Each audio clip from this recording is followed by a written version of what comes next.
పరిశుద్ధుడవైన మా తండ్రి,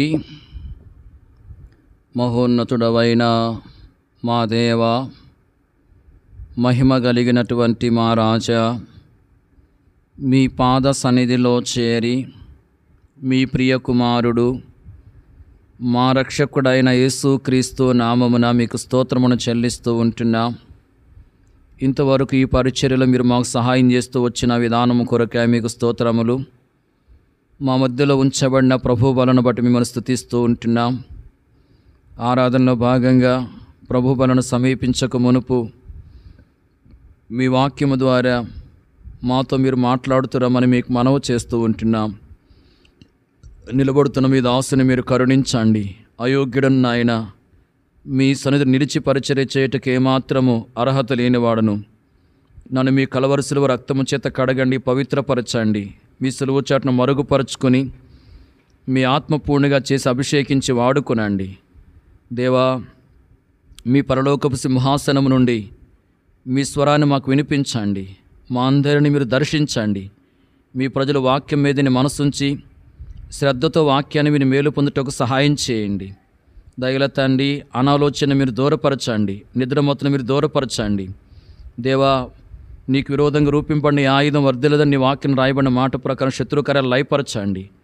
ఓ ప్రభువా, వాక్యం యొక్క వెలుగులో మాలో ఉన్న లోపాలను మేము గ్రహించి సరిచేసుకోవడానికి, అలాగే యోగ్యంగా బలలో పాలు పంపులు పొందడానికి సహాయం చేయండి. మీ వాక్యం ద్వారా మేము ఆదరించబడినట్లుగా, ధైర్యపరచబడినట్లుగా, బలపరచబడినట్లుగా, క్షేమాభివృద్ధి పొందినట్లుగా మీరే కృపణ దయచేయండి.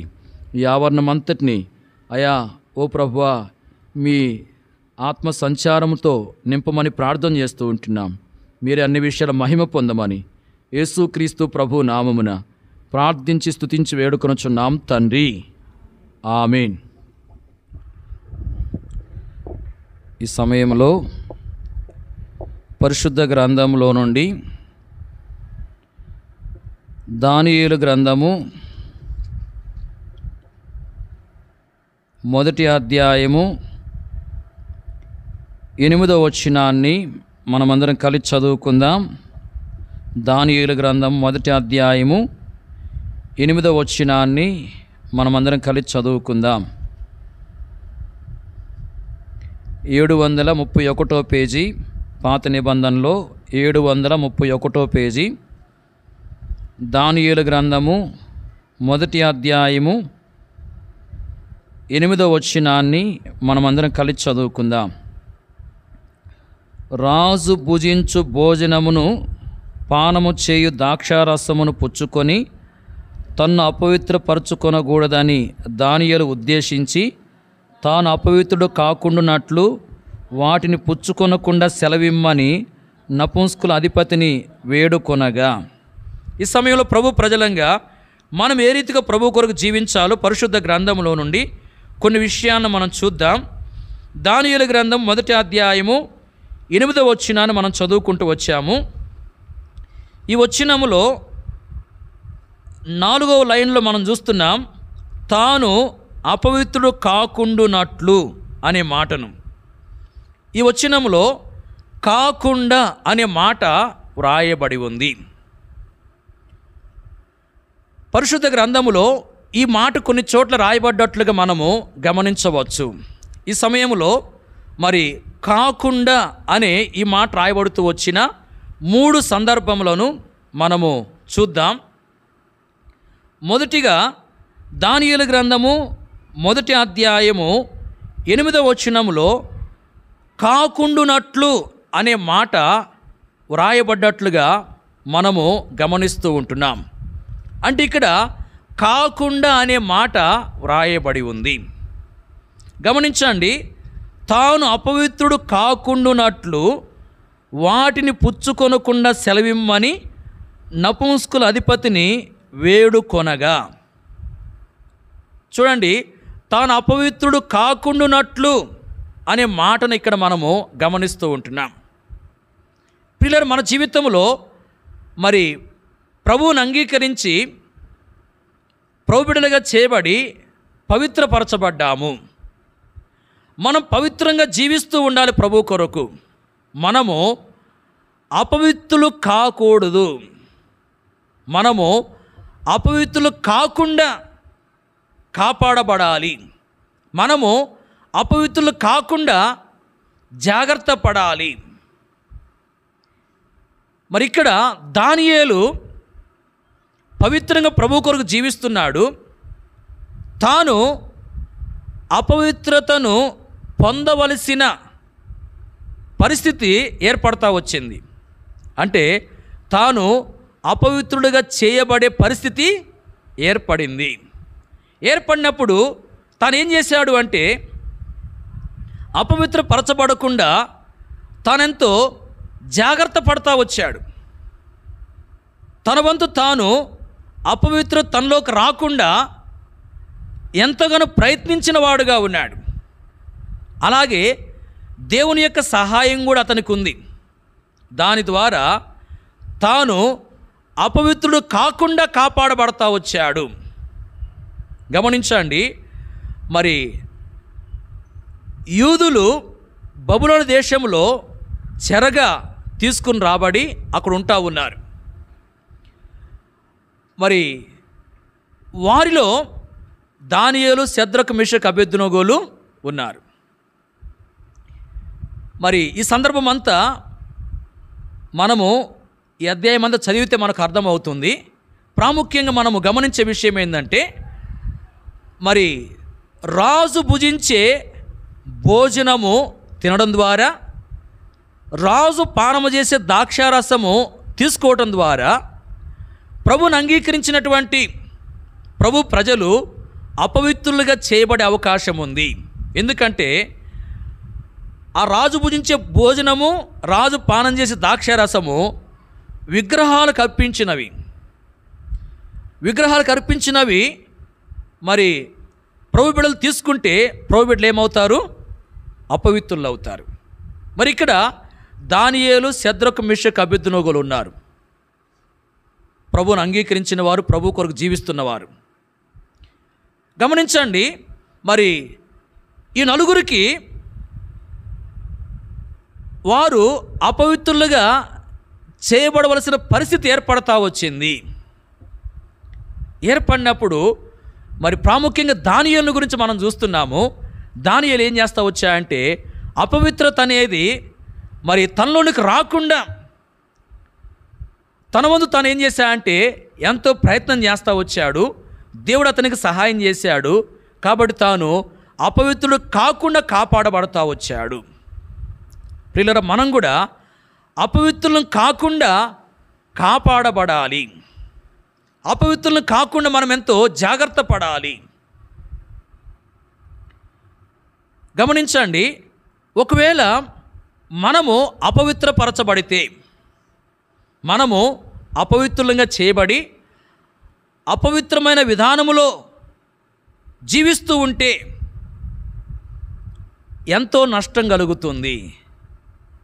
అపవిత్రులుగా జీవించేవారు పొందే నష్టమేంటి అని మనం ఆలోచన చేసినట్లయితే, పరిశుద్ధ గ్రంథంలో పేతురు రాసిన మొదటి పత్రిక 3వ అధ్యాయం 2వ వచనములో ఏం రాయబడిందంటే, భార్య భయముతో కూడిన పవిత్రమైన ప్రవర్తన కలిగి ఉంటే రక్షణ లేని మరి భర్త ఏం చేయబడతాడంటే వాక్యము లేకుండానే రక్షణలోనికి నడిపించబడతాడు. అంటే ప్రభు వైపు త్రిప్పబడతాడు. గమనించండి, భార్య పవిత్రమైన ప్రవర్తన కలిగి ఉంటే, భయముతో కూడిన పవిత్రమైన ప్రవర్తన కలిగి ఉంటే, రక్షణ లేని భర్త ఆమె యొక్క భయముతో కూడిన పవిత్రమైన ప్రవర్తనను చూచి రక్షణలోకి నడిపించబడతాడు. అంటే దీని అర్థమైంది, ప్రభు ప్రజలంగా మనం పవిత్రంగా ఉంటే, పవిత్రంగా జీవిస్తే మన ద్వారా రక్షణ లేని వాళ్ళు మన పవిత్రమైన ప్రవర్తనను చూచి రక్షణ మార్గంలోకి నడిపించబడతారు. మనము పవిత్రంగా జీవించుకుని అపవిత్రంగా జీవిస్తే చెప్పండి, ఏ ఒక్కరూ మన ద్వారా రక్షణలోనికి నడిపించబడరు. మన ద్వారా ఒక్కరు కూడా రక్షణలోకి నడిపించబడకపోతే దేవుని దగ్గర మనకు బహుమానం ఉంటుందా?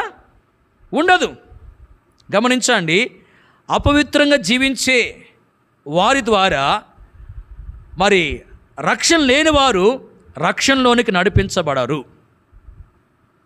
అలాగే వాక్యంలో మనం గమనించవచ్చు, హెబ్రీలకు రాసిన పత్రిక 12:14 ఏం రాయబడిందంటే, పరిశుద్ధత లేకుండా ఎవడును ప్రభువును చూడడు అని చెప్పి రాయబడింది. గమనించండి, పరిశుద్ధత అనేది లేకపోతే మనం ప్రభువును చూడలేం. అంటే మనం అపవిత్రులంగా ఉంటే మనం ప్రభువును చూడలేము. గమనించండి, ప్రభువును అంగీకరించిన మనకు ఉన్నటువంటి శ్రేష్టమైన గొప్ప ఆధిక్యత ఏంటంటే ప్రభువును చూడడం. పరలోకం చేరి మరి ప్రభువును చూడడం అనేది గొప్ప ఆధిక్యత. మరి పరలోకము చేరిన వారందరూ ప్రభువును చూచే భాగ్యాన్ని పొందుకోలేరు. గమనించండి, మన జీవితంలో మరి ప్రభు కొరకు ఎంతో పవిత్రంగా జీవిస్తేనే, పరిశుద్ధంగా జీవిస్తేనే ఈ లోకంలో ఒక దినాన మనము పరలోకం చేరి ఆ ప్రభువును చూడగలుగుతాము. గమనించండి, మరి అపవిత్రులుగా మనం ఉంటే మనము ప్రభువును చూచే భాగ్యాన్ని కోల్పోయే అవకాశం ఉంది. కాబట్టి మనం ఎంతో జాగ్రత్త పడాలి. అలాగే పరిశుద్ధ గ్రంథములో దానియేలు గ్రంథములో 7వ అధ్యాయము 18వ వచనము, 22వ వచనము, 27వ వచనం, ఈ వచనాలు మనం చూస్తే మరి పరిశుద్ధులే, పవిత్రులే ప్రభువుతో కూడా పరిపాలన చేస్తారు అని చెప్పి రాయబడింది. గమనించండి, పరిశుద్ధులు, పవిత్రులు ప్రభువుతో కూడా పరిపాలించేవారుగా ఉంటారు 1000 ఏళ్ల పరిపాలనలో. మనం అపవిత్రులుగా ఉంటే మనము ప్రభువుతో కూడా పరిపాలించే భాగ్యాన్ని కోల్పోతాము.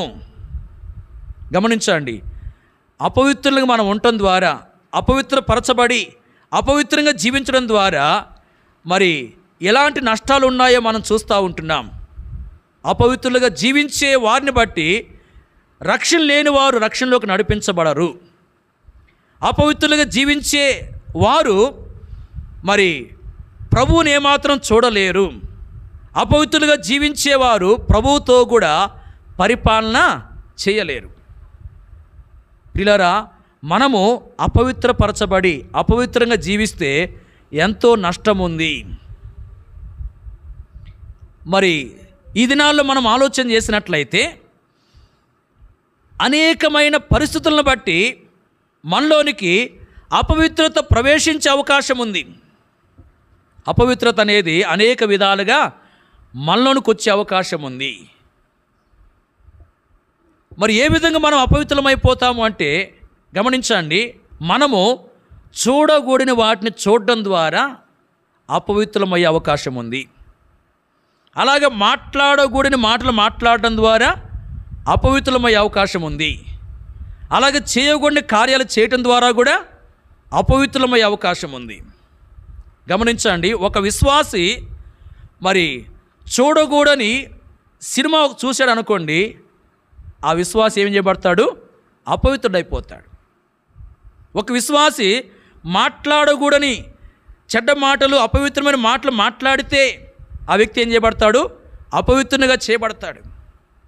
ఒక విశ్వాసి మరి చేయకూడని దొంగతనం ఒకవేళ చేస్తే ఆ వ్యక్తి ఏం చేయబడతాడు? అపవిత్రుడైపోతాడు. గమనించండి, మన జీవితంలో చూడకూడని వాటిని చూడటం ద్వారా, పలకూడని మాటలు పలకటం ద్వారా, చేయకూడని కార్యాలు చేయడం ద్వారా అపవిత్రమయ్యే అవకాశం ఉంది. కాబట్టి మన జీవితంలో మరి అపవిత్రులు కాకుండా మనము జాగ్రత్త పడాలి. ప్రియులారా, మరి అపవిత్రులు కాకుండా మనము కాపాడబడాలంటే ఏం చేయాలి? మన వాక్యం చూసాం, దానియేలు మరి అపవిత్రపరచబడవలసిన పరిస్థితి ఏర్పడింది తనకు. తాను అపవిత్రపరచబడ్డా? చెప్పండి. దానియేలు అపవిత్రునిగా చేయబడ్డా? చేయబడలేదు. గమనించండి, మన జీవితంలో కూడా అపవిత్రపరచబడవలసిన పరిస్థితి ఏర్పడినప్పటికీ మనము అపవిత్రపరచబడకుండా కాపాడబడగలము. ఎలా సాధ్యమవుతుంది అంటే, దానియేలులాగా మనలో ఆశ ఉండాలి. తాను అపవిత్రుడు కాకూడదని ఉద్దేశించాడు. అపవిత్రునిగా కాకుండా తన వంతు తాను ఏం చేశాడంటే చేయవలసిన ప్రయత్నాలన్నీ చేశాడు. అలాగే దేవుని సహాయం కూడా తనకుంది. అంటే మన జీవితంలో నేను అపవిత్రపరచబడకూడదు అనే ఆశ ఉండాలి. ఆశ కలిగి మనం ఏం చేయాలంటే అపవిత్ర దేని ద్వారా మనలో ప్రవేశించే అవకాశం ఉందో మరి దానికి మనం దూరంగా వెళ్ళిపోవాలి. సాధ్యమైనంత వరకు మరి మనం ఏం చేయాలంటే దీని ద్వారా మనకు అపవిత్రత అనేది కలుగుతుంది అనుకున్నప్పుడు దాని నుండి మనం ఏం కావాలా? దూరంగా వెళ్ళిపోవాలి. అలాగూ దేవుని యొక్క సహాయాన్ని కూడా కోరుకోవాలి. మనం ప్రయత్నం చేయాలి, అలాగే దేవుని యొక్క సహాయాన్ని కూడా కోరుకోవాలి. అప్పుడు మన జీవితంలో అపవిత్రులను కాకుండా మనం కాపాడబడతాము. ప్రియులారా, అపవిత్రులను కాకుండా మనం కాపాడబడి అలాగే పవిత్రంగా ప్రభు కొరకు జీవిస్తే మనం ఎంతో మరి ప్రభు ద్వారా ఆశీర్వాదాలు పొందుకునే వారంగా ఉంటాం. కాబట్టి ఇంతవరకు మరి ఆయా పరిస్థితులను బట్టి అపవిత్రునిగా చేయబడి అపవిత్రమైన జీవితాన్ని ఒకవేళ జీవిస్తూ వచ్చినట్లయితే ఇప్పుడైనా ప్రభు సన్నిధిలో ఒప్పుకొని క్షమాపణ కోరుకుని ఇకనైనా అపవిత్రతను విడిచిపెట్టి ప్రభు కొరకు పవిత్రంగా జీవిస్తూ అపవిత్రపరచబడకుండా ఎంతో ప్రభు సహాయము చేత కాపాడబడుతూ ముందుకు సాగే వారంగా మనం ఉండాలి. గమనించండి, మనము అపవిత్రులు కాకుండా కాపాడబడాలి అని వాక్యం తెలియపరుస్తూ ఉంది. అపవిత్రులు కాకుండా మనం కాపాడబడాలంటే మన వంతు మనము అపవిత్రత మనలోకి రాకుండా మనం ఎంత జాగ్రత్త పడుతూ మన వంతు మనం ప్రయత్నం చేయాలి. అలాగే ప్రభు యొక్క సహాయాన్ని కూడా మనము కోరుకోవాలి. రెండో విషయాన్ని మనం చూద్దాం. చూడండి, తీతుకు రాసిన పత్రిక 3వ అధ్యాయం 14వ వచనం. తీతుకు రాసిన పత్రిక 3:14. మనవారును నిష్ఫలులు కాకుండా నిమిత్తము అవసరమును బట్టి సమయోచితముగా సత్క్రియలను శ్రద్ధగా చేయుటకు నేర్చుకొనవలెను. ఈ వచనంలో కూడా కాకుండు నిమిత్తం అని చెప్పి రాయబడింది. అంటే కాకుండా అనే మాట రాయబడ్డట్లుగా మనము గమనిస్తూ ఉంటున్నాం. ఇక్కడ ఏం రాయబడిందంటే నిష్ఫలులు కాకుండు నిమిత్తము అని చెప్పి రాయబడింది. నిష్ఫలులు కాకుండు నిమిత్తము అంటే మన జీవితంలో ప్రభు ప్రజలంగా ఫలించే వారంగా ఉండాలి. మనం ఫలించే వారంగా ఉండాలి. ఫలించే వారంగా ఉండము అంటే మనం ప్రభువునకు ప్రయోజనకరంగా జీవించాలి. అలాగే తోటి విశ్వాసులకు ప్రయోజనకరంగా జీవించాలి. అలాగే మన జీవితము రక్షణ లేని వారికి కూడా మేలు కలిగించేదిగా ఉండాలి. ఇలాగున మన జీవితం అనేది మరి ఉన్నప్పుడు మనము ఫలిస్తూ ఉన్నట్లు. అంటే మన జీవితము ప్రభువునకు ప్రయోజనకరంగా ఉన్నప్పుడు, అలాగే తోటి విశ్వాసులకు ప్రయోజనకరంగా ఉన్నప్పుడు, రక్షణ లేని వారికి మేలుకరంగా మన జీవితం ఉన్నప్పుడు మనము మరి ఫలించే వారంగా ఉన్నట్లు. ప్రియులారా, ఫలించే వారంగా మనం కొనసాగుతూ మన జీవితంలో మరి నిష్ఫలం కాకుండా జాగ్రత్త పడాలి. నిష్ఫలం కాకుండా మనం కాపాడబడాలి. మరి ఫలించే వారంగా మనం కొనసాగుతుంటున్నాం. ఫలించే వారంగా కొనసాగే మనము మరి కొన్నిసార్లు నిష్ఫలమైనటువంటి జీవితంలోనికి వెళ్ళిపోయే అవకాశం ఉంది. అంటే నిష్ఫలమయ్యే అవకాశం ఉంది. మనము మరి ఫలిస్తూ నిష్ఫలం కాకుండా మనమెంతో కాపాడబడాలి. ఇలా నిష్ఫలమైతే మరి ఏం జరుగుతుంది? ఫలిస్తున్నటువంటి మనము మరి నిష్ఫలంగా జీవిస్తే ఏమవుతుంది అని మనం ఆలోచన చేసినట్లయితే, మనము నిష్ఫలంగా ఉంటే మన జీవితంలో మరి నష్టం ఉంది. నిష్ఫలంగా ఉంటే మన జీవితంలో నష్టపోయే వారంగా ఉంటాం. పరిశుద్ధ గ్రంథంలో మనం గమనించవచ్చు. లూకాసు వార్తలో 13వ అధ్యాయం 6-7 వచనాలు మనం చూసినట్లయితే అక్కడ మరి ద్రాక్ష తోటలో నాటబడిన అంజూరపు చెట్టును గురించి రాయబడింది. ద్రాక్ష తోటలో ఆ అంజూరపు చెట్టు ఉంది. మరి 3 సంవత్సరముల నుండి యజమానుడు ఫలాల కొరకే చూస్తూ ఉన్నాడు. అయితే మరి ఏమాత్రం కూడా ఆ చెట్టు ఫలించట్లేదు. అప్పుడు యజమానుడు ఏమన్నాడు, 3 సంవత్సరాల నుంచి ఫలాల కొరకు నేను ఎదురు చూస్తూ ఉన్నాను, మరి ఏమాత్రం ఈ చెట్టు ఫలించట్లేదు, దీనివలన భూమి ఎందుకు వ్యర్థమైపోవాలి, ఈ చెట్టుని నరికివేయము అని తోటమాలతో చెప్తా వచ్చాడు. అంటే ఇక్కడ నరికివేయబడితే ఆ చెట్టుకు ఏం జరిగినట్లు? నష్టం జరిగినట్లు. గమనించండి. అలాగే యోహాను సువార్తలో 15వ అధ్యాయంలో మరి మొదటి వచనం మనం చూసినట్లయితే అక్కడేం రాయబడిందంటే, మరి ఫలించని తీగ తీసివేయబడుతుంది అని చెప్పి రాయబడింది. ఫలించని తీగ, ద్రాక్ష చెట్టులో ఫలించని తీగ ఏం చేయబడుతుంది? తీసివేయబడుతుంది. ఫలించని చెట్టు ఏమో నరకబడుతున్నట్లుగా మనం గమనిస్తున్నాం, ఫలించని తీగేమో తీసివేయబడుతున్నట్లుగా మనము గమనిస్తూ ఉంటున్నాం.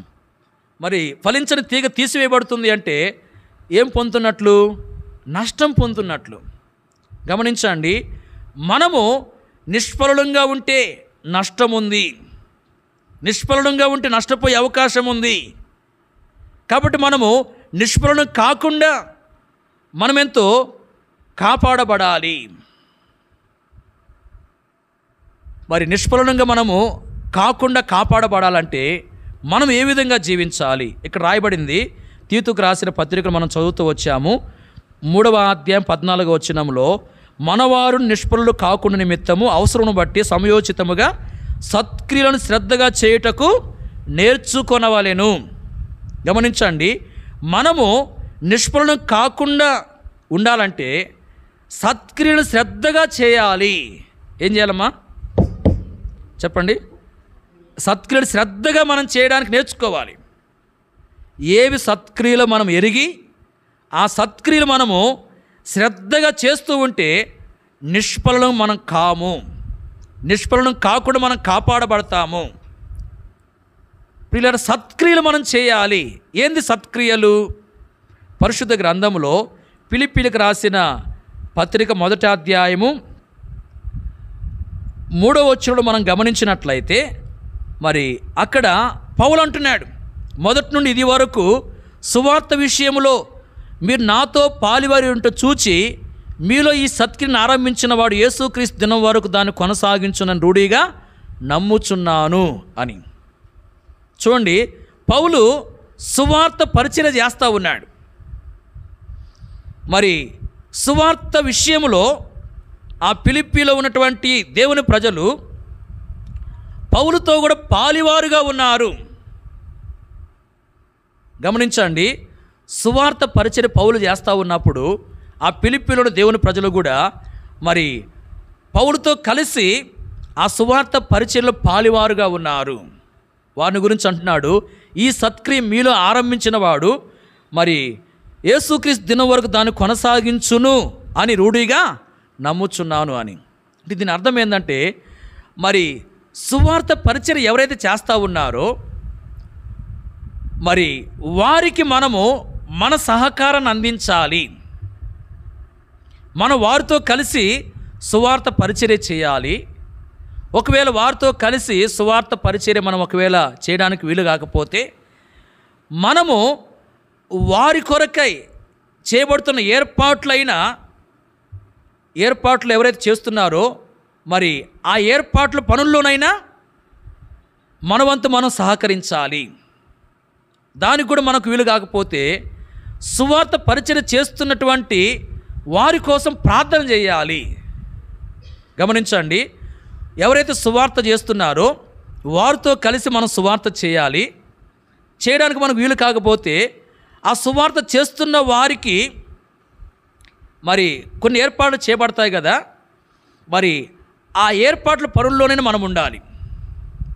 దానికి మనం కుదరకపోతే సువార్త సేవ చేస్తున్న వారి కోసం మనము మరి కొంత సమయాన్ని కేటాయించి వారిని ప్రభు బలపరిచి వాడుకున్నట్లుగా, వారికి భద్రతనిచ్చినట్లుగా వారి కోసం మనం ప్రార్థన చేయాలి.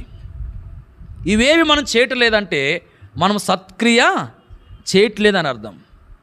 గమనించండి, సువార్త పరిచర్యలు మనం పాలిభాగస్తులంగా చేయబడ్డం అనేది, పాలిభాగస్తులంగా ఉండడం అనేది ఒక సత్క్రియ.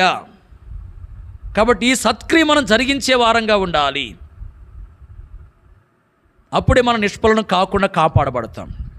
అంతేకాదు, మరి ఏంది సత్క్రియో ఇంకా కొన్ని విషయాలు వాక్యంలో రాయబడ్డాయి. తిమోతికి రాసిన మొదటి పత్రికలో 2వ అధ్యాయం 1 నుంచి 3 వచనం మనం చూసినట్లయితే అక్కడ ఏం రాయబడిందంటే మనము ప్రార్థనలు చేయాలని చెప్పి రాయబడింది. అలా ప్రార్థన చేయడం మంచిది అని చెప్పి రాయబడింది. అంటే మంచి క్రియ, సత్క్రియ ఏదంటే ప్రార్థన చేయడము. మనం ప్రతిదినము సరైన విధానంలో ప్రభు సన్నిధిలో ప్రార్థనలో గడపాలి. అలా గడిపినప్పుడే మంచి క్రియ చేస్తున్నట్లు. అలా మంచి క్రియ మనం చేసినప్పుడే నిష్ఫలం కాకుండా కాపాడబడతాం. మన ప్రార్థనా జీవితం సరైనదిగా ఉండాలి. అలాగే 92వ కీర్తన 1వ వచనం మనం చూస్తే యెహోవాను స్తుతించుట మంచిది అని చెప్పి రాయబడింది. ఏది మంచిది? యెహోవాను స్తుతించుట మంచిది. అంటే మరి ప్రభువును స్తుతించడం అనేది మంచి కార్యము, మంచి క్రియ అది. కాబట్టి మనము సరైన విధానం ప్రతిదినం ఏం చేయాలంటే ప్రభువును స్తుతించాలి. ప్రభు యొక్క గొప్పతనాన్ని బట్టి, ఆయన మనకు చేస్తున్న మేలును బట్టి ఆయన మనం స్తుతించే వారంగా ఉండాలి. అలా చేయడం అనేది మంచి క్రియ చేయడము. అంతేకాదు, మార్కు సువార్త 14వ అధ్యాయం 6వ వచనంలో ఒక స్త్రీని గురించి ప్రభు అన్నాడు, ఈమె నా విషయమై మంచి కార్యము చేశాను అని. ఆమె ఏం చేసిందంటే ప్రభు కొరకై విలువైన అత్తరుబుడ్డు మరి కొని తీసుకొచ్చి ప్రభు యొక్క తల మీద ఆ అత్తరును పోసినట్లుగా వాక్యంలో మనం చూస్తున్నాం. అంటే ఆమె తన ధనాన్ని ప్రభు కొరకై వేయపరిచింది. ఆమెను గురించి ప్రభు అన్నాడు, ఈమె నా విషయమే మంచి కార్యము చేశాను అని. అంటే మనము ప్రభు కొరకై మన ధనాన్ని వేయపరిచినప్పుడు మంచి కార్యం చేసినట్లు. కాబట్టి మరి ఇలాంటి మంచి కార్యాన్ని మనం చేసినప్పుడే మన జీవితంలో నిష్ఫలం కాకుండా మనము కాపాడబడతాం. ఏంది మంచి కార్యాలు? విన్నారా? మంచి కార్యాలు ఏం చెప్పండి? సువార్త పరిచర్యలో పాలిభాగస్తులంగా ఉండడము, అలాగే ప్రార్థన చేయడము, అలాగే ప్రభువును స్తుతించడము, అలాగే ప్రభువు కొరకై మన ధనాన్ని వేయపరచటం. కాబట్టి ఇవన్నీ మంచి కార్యాలు. ఈ మంచి కార్యాలు ఎవరైతే చేసేవారుగా ఉంటారో వారు నిష్ఫలులు కాకుండా కాపాడబడతారు. వారు ఫలించేవారుగా ఉండి ఆశీర్వదించబడతారు. కాబట్టి మన జీవితంలో మరి ఇంతవరకు మరి మంచి కార్యాలు మనం చేయకుండా, మంచి కార్యాలను, సత్కార్యాలను సరిగా చేయకుండా మనం ఉండి నిష్ఫలంగా జీవిస్తూ వచ్చామేమో. ప్రభు దగ్గర క్షమాపణ కోరుకుని ఇకనైనా మనము మరి నిష్ఫలంగా ఉండక ఫలించే వారంగా ఉంటూ మనము నిష్ఫలం కాకుండా మరి కాపాడబడే అనుభవంలో ముందుకు సాగే వారంగా ఉండాలి. అలాగే 3వ మాట మనం చూద్దాం. చివరిగా ఇంకొక విషయాన్ని మనం చూద్దాం. యోబు గ్రంథము 33వ అధ్యాయం 16వ వచనం. యోబు గ్రంథం 33:16, 16, 17, 18 వచనాలు కలిసి ఉన్నాయి, చదవండి. యోబు గ్రంథం 33:16 నుండి, నరులు గర్విష్ఠులు కాకుండా చేయనట్లు, తాము తలచిన కార్యము వారు మానుకొన చేయనట్లు, గోతికి పోకుండా వారిని కాపాడినట్లు, కత్తి వలన నశింపకుండా వారి ప్రాణమును తప్పించున్నట్లు ఆయన వారి చెవులను తెరవజేయును, వారి కొరకు ఉపదేశము సిద్ధపరచును. ఈ వచనములో కాకుండా అనే మాట వ్రాయబడింది. ఇక్కడ రాయబడిన మాట ఏంటంటే నరులు గర్విష్ఠులు కాకుండా చేయనట్లు అని చెప్పి రాయబడింది. అంటే మనము గర్విష్ఠులం కాకుండా కాపాడబడాలి. మనము గర్విష్ఠులం కాకుండా కాపాడబడాలి. ప్రియులారా గమనించండి, ప్రభు ప్రజలంగా మనము గర్విష్ఠులమయ్యే అవకాశం ఉంది, గర్విష్ఠులంగా చేయబడే అవకాశం ఉంది. మరి భౌతికంగా మనం ఆలోచన చేసినప్పుడు, భౌతిక పరంగా మరి ఆస్తిపాస్తులు బాగా సంపాదించుకున్నప్పుడు, ధనధాన్యములను విస్తారంగా మనము సంపాదించుకున్నప్పుడు గర్వం అనేది మనలోనికి వచ్చే అవకాశం ఉంది. అలాగే దేవుని విషయాల్లో మనం ఆలోచన చేసినట్లయితే మరి కొన్నిసార్లు దేవుని ప్రజలు దేవుని కార్యాలు చేస్తూ గర్వించి నష్టపోయేవారుగా ఉంటారు. గమనించని కొంతమంది బాగా పాటలు పాడే వరాన్ని కలిగి ఉంటారు. నేను బాగా పాటలు పాడగలను అని చెప్పి వారికున్న ఆ వరాన్ని బట్టి వాళ్ళు ఏం చేస్తారంటే గర్విస్తూ ఉంటారు. అట్లా మరి ఆ గర్వంతో వాళ్ళు నష్టపోయే అవకాశం ఉంది. కొంతమంది బాగా వాక్యం చెప్పగలం మేము అని చెప్పి మరి దాన్ని బట్టి గర్విస్తూ నష్టపోయే అవకాశం ఉంది. ఈ విధంగా దేవుని యొక్క కార్యాల్లో కొనసాగుతూ మరి దేవుడు వారికి ఇచ్చినటువంటి తలాంతులను బట్టి వారెంతో గర్వించి నష్టపోయేవారు చాలామంది ఉన్నారు. ప్రియులారా, మన జీవితంలో భౌతికంగా మనకున్న స్థితిగతులను బట్టి మనము గర్వించకూడదు. అలాగే మరి దేవుడు మనకిచ్చినటువంటి ఆయన యొక్క వరాల విషయంలో మనము వాటిని బట్టి గర్వించకూడదు. అక్కడ మనం ఎంతో జాగ్రత్త పడాలి. ప్రభు ప్రజలంగా మరి గర్వం అనేది మనలోనికి రాకుండా జాగ్రత్త పడాలి. గర్విష్ఠులు కాకుండా మనం కాపాడబడాలని వాక్యం మనకు తెలియపరుస్తూ ఉంది. గమనించండి, మరి గర్విష్ఠులంగా మనం అయితే గర్వం అనేది మనలోనికి వస్తే ఏం జరుగుతుంది అంటే గర్వం మనలో ప్రవేశించినప్పుడు మనం నష్టపోతాం. వాక్యం ఏముంది? సామెతల గ్రంథములో 16:18 ఏం రాయబడిందంటే నాశనమునకు ముందు గర్వము నడుచునని చెప్పి రాయబడింది. గమనించండి, మరి గర్వం అనేది మనలోనికి వస్తే నాశనం కలుగుతుందని వాక్యం మనకు తెలియపరుస్తూ ఉంది. అంటే గర్వం ద్వారా నష్టం ఉంది. కాబట్టి మనము మరి గర్వం అనేది రాకుండా మనం జాగ్రత్త పడాలి. పరిశుద్ధ గ్రంథములో మరి గర్వించిన వాళ్ళు ఏ విధంగా ఉన్నారో మనము గమనించవచ్చు. దినవృత్తాంతం 2వ గ్రంథం 26వ అధ్యాయంలో ఉజ్జియాను గురించి రాయబడింది. ఉజ్జియా అనే వ్యక్తి రాజు. ఈ ఉజ్జియా ఏం చేశాడు? మనసును గర్వించి చెడిపోయాడు. వాక్యలు మనం చూడవచ్చు, దేవుని మందిరములో ధూపం వేసే పని యాజకులది. పాత నిబంధనలో మరి ధూపం వేసే పని దేవుడు యాజకులకు అప్పగించాడు. ఉజ్జియా రాజు. మరి ఈ రాజు అయినటువంటి ఉజ్జియా ఏం చేశాడంటే యాజకులు చేయవలసిన పని చేయడానికి పూనుకుంటా వచ్చాడు. అంటే ధూపం వేయడానికి పూనుకున్నాడు. అంటే గర్వించిన వాడై తాను చేయకుండా కార్యాన్ని చేయడానికి పూనుకుని నష్టపోతా వచ్చాడు. ప్రియులారా, గర్వం మనలో ప్రవేశించినప్పుడు మనము ఏ కార్యాలు చేయకూడదు ఆ కార్యాలు చేయడానికి మనం పూనుకుంటాం. చేయకుండా కార్యాలు మనం చేసి నష్టపోతాము. కాబట్టి మనం ఎంతో జాగ్రత్త పడాలి. అలాగే పరిశుద్ధ గ్రంథంలో యేస్కేలు గ్రంథంలో మనం గమనించవచ్చు, అక్కడ సొదొమను గురించి వ్రాయబడి ఉంది. మరి యేస్కేలు గ్రంథం 16:49 మనం చూస్తే అక్కడ సొదొమ గర్విస్తూ వచ్చినట్లుగా మనం గమనించవచ్చు. మరి గర్వించినటువంటి ఆ యొక్క ప్రజలు ఏం చేస్తూ వచ్చారంటే దీనులకు దరిద్రులకు సహాయము చేయలేదు అని చెప్పి రాయబడింది.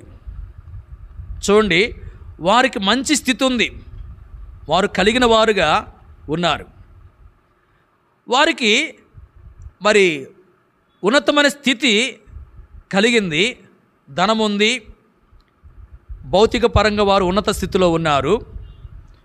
ఏం చేయాలి? వీళ్ళు దీనులను దరిద్రులను పట్టించుకోవాలి. అంటే దీనులకు దరిద్రులకు సహాయం చేయాలి కొంతైనా. కానీ వారు గర్వించిన వారై దీనులకు దరిద్రులకు ఏమాత్రం సహాయం చేయలేదు. దీని ద్వారా మనకేమర్థమవుతుందంటే గర్వించినటువంటి వాళ్ళు ఏదైతే చేయాలో దాన్ని చేయలేదు. గమనించండి, దీనులకు దరిద్రులకు సహాయం అనేది చేయాలి ఉన్నతమైన స్థితిలో ఉన్నవారు. కానీ గర్వించి వాళ్ళు చేయవలసిన సహాయాన్ని చేయలేదు. అంటే గర్వం మనలో ప్రవేశిస్తే మనం ఏదైతే చేయాలో దాన్ని మనము చేయం.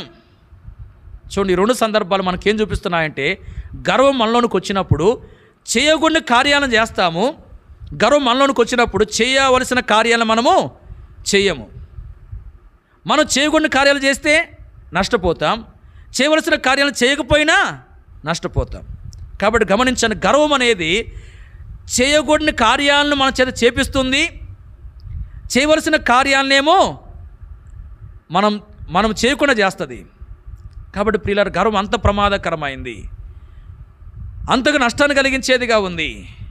కాబట్టి మన జీవితంలో గర్విష్ఠులను కాకుండా మనం కాపాడబడాలి. ఎట్లా మనము గర్విష్ఠులను కాకుండా కాపాడబడతాం? వాక్యం మనం చదువుతూ వచ్చాం కదా, యోబు గ్రంథములో 33వ అధ్యాయము 16, 17, 18 వచనాల్లో నరులు గర్విష్ఠులు కాకుండా చేయనట్లు దేవుడు మరి వారి యొక్క చెవులను తెరవజేయును, వారి కొరకు ఉపదేశము సిద్ధపరచును అని చెప్పి రాయబడింది.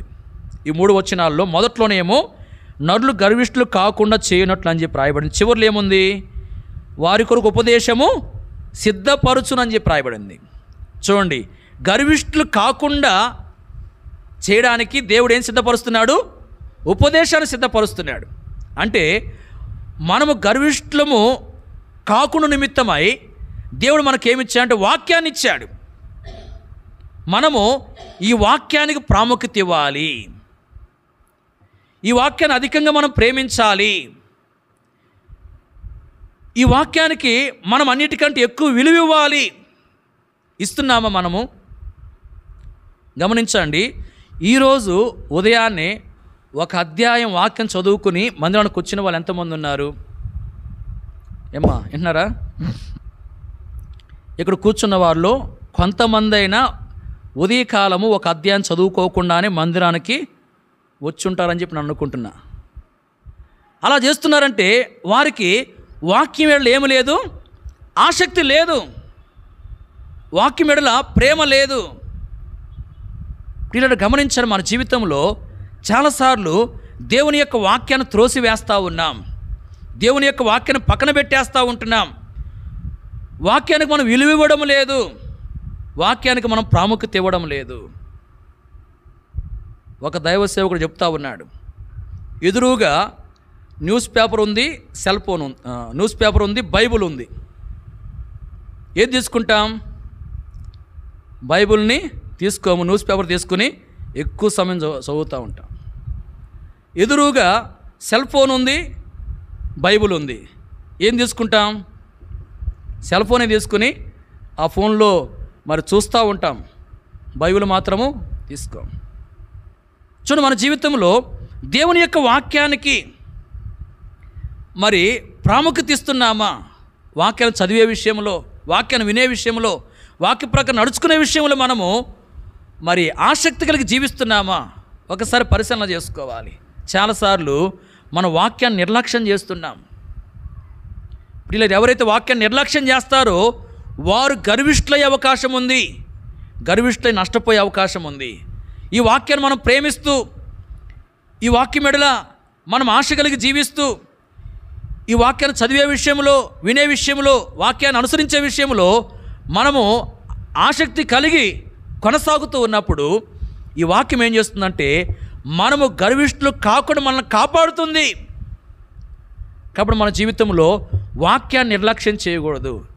చదవవలసిన విధానంలో చదవవలసినంతగా వాక్యాన్ని చదవాలి, వినవలసిన రీతిలో వినవలసినంతగా వాక్యాన్ని వినాలి, అలాగే వాక్యాన్ని అనుసరించి నడుచుకునే వారంగా కూడా మనం ఉండాలి. వీళ్ళ రాత్రికి మన జీవితం ఉందా? ఒక్కసారి మన జీవితాన్ని మనము పరిశీలన చేసుకోవాలి. మన జీవితంలో గర్విష్ఠులు కాకుండా మనం కాపాడబడాలని వాక్యం తెలియపరుస్తూ ఉంది. ఈ సమయంలో 3 విషయాలు మనం చూస్తూ వచ్చాం. కాకుండా అనే ఈ మాటను ఆధారం చేసుకుని 3 సందర్భాలను మనం చూస్తూ వచ్చాం. మొదటిది ఏంది? మనము అపవిత్రులను కాకుండా కాపాడబడాలి. దాని కొరకై నేను అపవిత్రపరచబడకూడదు, పవిత్రంగా జీవించాలని ఆశ మనలో ఉండాలి. అలాగే దేవుని యొక్క సహాయాన్ని కూడా మనము కోరుకోవాలి. రెండవది, నిష్ఫలం కాకుండా మనం కాపాడబడాలి. అలా మనం కాపాడబడాలంటే సత్క్రియలను మనం చేయాలి. మూడవది, గర్విష్ఠులం కాకుండా మనం కాపాడబడాలి. అలా మనం కాపాడబడాలంటే వాక్యానికి మనం విలువ ఇవ్వాలి. ప్రియులారా, ఈ విధంగా మన జీవితం ఉందా? ఒకసారి పరిశీలన చేసుకుందాం. అపవిత్రులను కాకుండా మనం కాపాడబడుతున్నామా? నిష్ఫలం కాకుండా మనం కాపాడబడుతున్నామా? గర్విష్ఠులను కాకుండా మనం కాపాడబడుతున్నామా? లేక మనము అపవిత్రులమై, నిష్ఫలమై, గర్విష్ఠులమై కొనసాగుతున్నామా? పరిశీలన చేసుకుందాం. మరి ఒకవేళ అపవిత్రులంగా ఉన్నట్లయితే, నిష్ఫలంగా ఉన్నట్లయితే, గర్విష్ఠులంగా కొనసాగుతూ ఉన్నట్లయితే ప్రభు దగ్గర క్షమాపణ కోరుకుని ఇకనైనా ఆ స్థితిని వదిలిపెట్టి ప్రభు కొరకై మంచిగా జీవించేదాని కొరకై ఆ ప్రభు సహాయాన్ని మనము కోరుకోవాలి. ప్రభు ఆ రీతిగా మనల్ని సిద్ధపరచునగాక.